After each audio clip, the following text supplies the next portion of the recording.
বছর ঘুরলেই রাজ্যের বিধানসভা নির্বাচন, ইতিমধ্যে প্রস্তুতি শুরু হয়ে গেছে সব শিবিরে। এর মধ্যে মমতা বন্দ্যোপাধ্যায় ভবানীপুর বিধানসভা কেন্দ্রে উপনির্বাচন সংক্রান্ত মামলা নিয়ে বড় আপডেট জানা যাচ্ছে। দীর্ঘদিন বাদে এই বিধানসভা কেন্দ্রে উপনির্বাচন সংক্রান্ত মামলা শুনানি শুরু হতে চলেছে কলকাতা হাইকোর্টে। কি নিয়ে মামলা?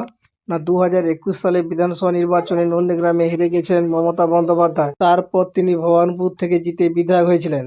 তার এই নির্বাচনকে কেন্দ্র করে দায় হয়েছে মামলা। শুধু 2021 নয়, 2011 সালে সেবার মমতা মুখ্যমন্ত্রী হন। সেবারও সরকার গঠনের পর ভবানীপুর কেন্দ্র থেকে বিধানসভা উপনির্বাচনে জিতে বিধায়ক হন। এরপর 2016 সালে বিধানসভা নির্বাচনে ওই ভবানীপুর কেন্দ্র থেকে জয়ী হন মমতা। গত বিধানসভা নির্বাচনে নন্দীগ্রাম থেকে দাঁড়িয়েছিলেন তিনি, কিন্তু বিজেপির শুভেন্দু অধিকারীর কাছে পরাজিত হন। তবে তৃতীয়বারের জনের মতো মুখ্যমন্ত্রী হন মমতা।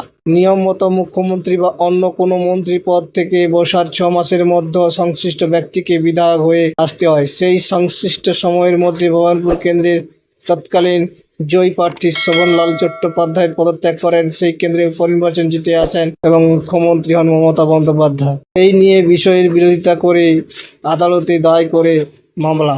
নির্দিষ্ট একজনকে জেতানোর জন্য এইভাবে কি উপনির্বাচন করা যায়? এই প্রশ্ন তুলে আদালতে যান মামলাকারী।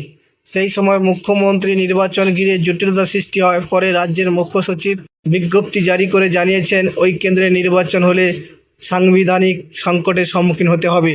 মুখ্য সচিবের জারি করা বিজ্ঞপ্তি বিরোধিতা করে হাইকোর্টে দ্বারস্থ হন আইনজীবী সায়ন বন্দ্যোপাধ্যায়। দায় হয় মামলা। সেই মামলা তৎকালীন প্রধান বিচারপতি প্রকাশ শ্রীবাস্তবের ডিভিশন বেঞ্চ 2021 সালের নভেম্বরে নির্দেশ দেন। নতুন করে এই মামলা নথিভুক্ত করতে হবে, সেই প্রক্রিয়া চলছিল এতদিন। 2025-এ এসে সেই প্রক্রিয়া শেষে মামলা দায়ের হলো কলকাতা হাইকোর্টে। ভিডিওটি শেষ করার পূর্বে আমি যে কথা প্রত্যেকবারে বলে থাকি, আশা করি সবাই ভালো এবং সুস্থ আছেন। বেশি বেশি করে লাইক, শেয়ার এবং সাবস্ক্রাইব করুন। থ্যাংক ইউ, ধন্যবাদ।